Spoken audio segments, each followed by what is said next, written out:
Hey guys, it's Sebastian from AskSebby, and today we are going to talk about some pretty major updates to the American Express Centurion Card, also known as the Black Card.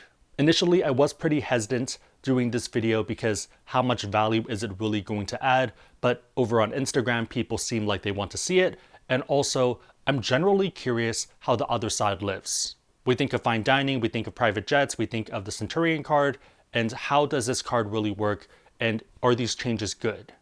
The other thing too is that we might end up seeing similar changes in the Platinum Card when they eventually revamp it and probably increase the annual fee to $750. As always, if you want to support the channel, if you like these videos, give this a thumbs up. If you are someone new here that wants to talk about the value of cards versus just showing off of cards, consider subscribing. On that note, I think there's going to be two different demographics of people. The first one is going to be people who are pretty much looking at it as a way to show off their wealth and to show off their status. And the second group is people who actually get value from the perks. We'll talk about the changes as well as the card for both of these groups in case you fall into either camp. And for most normal people, it's probably going to be an entertainment video.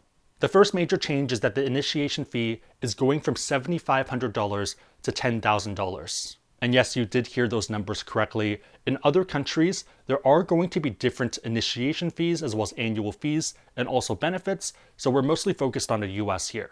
Even though this is a 33% increase, I think the market of people looking for this card is relatively price agnostic, that it's not going to be a major thing.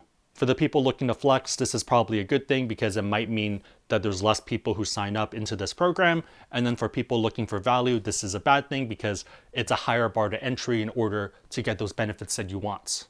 The second major change is that the annual fee is doubling from $2,500 to $5,000. In the US, and the rest of this video is US based, if you want to add authorized users, it's still going to cost you $5,000 for each one that you add as a Centurion card, and then you can only add up to 2 of them. For the people looking for value, this is the baseline cost that we're looking to see if the card is worth it. So yes, you're paying $5,000 per year long term, but are you getting more value back in the long term? With this increase, they did add an Equinox benefit that is easily valued at $3,600 per year. So that $3,600 is the retail price that people do pay. If you look at New York, if you look at San Francisco, people in tech, people in finance, people in law happily pay this amount pretty much every year. I'm not sure about the other groups, but I know for tech, there are a lot of companies that give you stipends where you have $200 or $300 towards fitness every month. So if you don't use it, then you kind of lose it. So people tend to overuse it and pay for the most expensive thing. If you are someone who is paying for this out of pocket, or if you would otherwise pay for this out of pocket, then I think you can take that retail price at $3,600 and subtract it from the $5,000. You could make a bunch of arguments about the opportunity cost, but with a video like this, I think that's kind of beyond the scope. So $5,000 minus $3,600, that's going to be $1,400. Second major change here is that you're going to get a Saks credit. So this is going to be $1,000, $250 every quarter. Pretty similar to the Platinum one, except for the fact that that one is based off every half year and a bit smaller. Ironically, I feel like for people in this demographic, Saks might actually be pretty lowbrow for them because they are probably going to more boutique stores that are a bit more specialist, but there are still a bunch of other smaller brands and boutique brands in Saks that probably make sense for them. With that, I think you can value this at $1,000. So take that $1,400 minus $1,000, we have $400.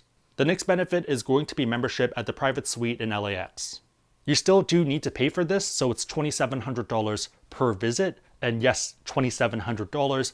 The main purpose is for people who don't really want to deal with the crowds. So probably not as helpful for us, but probably very helpful for celebrities who aren't looking to fly privates. So for example, let's say you're Lil Nas X and you're still up and coming, you can't afford that private jet yet, but you still don't want to deal with all the peasants like me at the main terminal going through security. So for them, this is pretty much a way to avoid all of that, and you get your own little suite to hang out in before your flights. The final benefit is going to be clear, and I think this one is fine. You can probably value it at about $100 just because there's a lot of ways to knock that retail price down pretty substantially. So 400 minus 100, you have $300 effective fee every year for each of those cards. In order to add all of these benefits, they did end up removing another one, so that $200 airline incidental credits. And yes, it's pretty much the same one that you get from the American Express Platinum Card. My guess for why they removed it is because it was probably too complicated, and it probably pissed people off who did want to use it and didn't want to deal with all the restrictions, or they're confused why there were so many. The fact that they would rather remove this benefit rather than making it easier to use kind of indicates to me that in the future with the Platinum Card, they're probably not going to make it easier to use. So the big question is whether the Black Card is going to be worth it. I think for people looking to show off, it doesn't really matter how much the price goes up. If anything, the less people who have the card, the better it is. If they were looking to buy a limited edition Patek Philippe for, let's say, $100,000, they would rather only 100 watches made rather than 200. Same thing if they were looking to buy a Richard Mille watch or any of those super high-end brands. For the people looking to get value from their cards, I think this really depends on how much you value the perks previously and also whether you care about this Equinox benefits. For the people who were already getting $10,000 in value from the previous stuff, they don't really care about this increase because they're still coming out ahead. This probably means that you value your concierge quite a bit and you're getting a lot of value from them. Reading online, some people have said that they were very helpful, that they can pretty much read your mind, and then other people said that they haven't been that useful at all. The other major benefit is status with hotels as well as airlines. Most of the hotel ones can be replicated with other credit cards. I'm not going to bore everyone, but if you look on the screen, you're going to see what cards you can get to get the same status that you get with this card. The other major benefit is going to be that Delta Platinum status, and I think it really just depends on how you value that perk. If you look at the TPG valuation, then maybe this is a reasonable card to keep long term. And if you are someone who doesn't want to do that, but you still want to generate this status, there technically are ways by using different cards. Out of San Francisco, Delta Platinum has actually been pretty good. Ironically, I think with these new changes, there's going to be people who didn't consider the card before because it felt a bit too outrageous, who are going to consider it now due to the fact that they can probably buy something at Saks and they already pay for Equinox.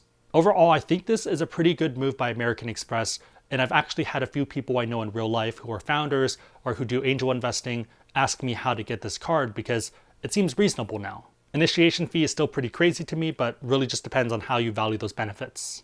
As a reminder, you cannot just apply for this card. It is going to be invite only, and even if you just reach out to them, that doesn't really help. Mandy tried for fun just to see what would happen, and if they want you, they'll invite you.